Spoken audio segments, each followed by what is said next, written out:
As the trading week draws to a close right behind me here at the New York Stock Exchange, it must be said that the the dismal start to the year 2025 for the markets, has indeed continued. Now, a better than expected jobs report this Friday, although better, did not translate into market gains as a stronger jobs report lowered the likelihood of a central bank cut at the March meeting down to around 25%, according to the FedWatch tool. Also, the Treasury note spiked to its highest level since late 2023, above 4.7%, and amid all the wildfires in Los Angeles destroying the city still, shares of LA-based insurance company Mercury General Corporation about 17.5% lower, as the company said its total reinstatement premiums so far are about $101 million, and it expects them to exceed $150 million.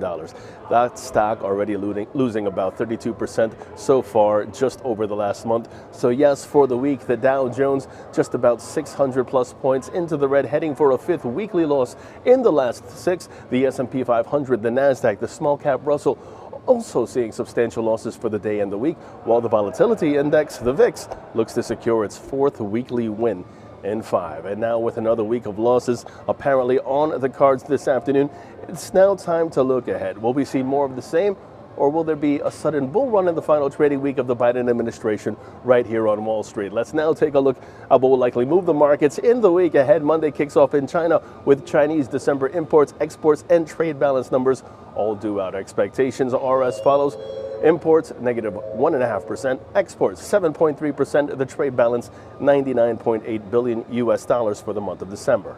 Moving on, Tuesday sees us here in the U.S. with December producer prices on the docket. Expectations 3.2% year over year when excluding food and energy. And then Wednesday sees focus on consumer prices out of both the U.K. and the U.S. First, in the U.K., core consumer prices 3.4% year over year.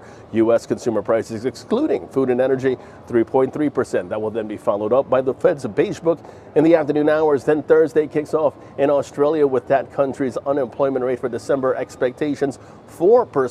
Then it's off to Germany, where harmonized consumer prices for December are due out. Expectations 2.8% year over year. Then it's back to the U.S. with December retail sales figures due out.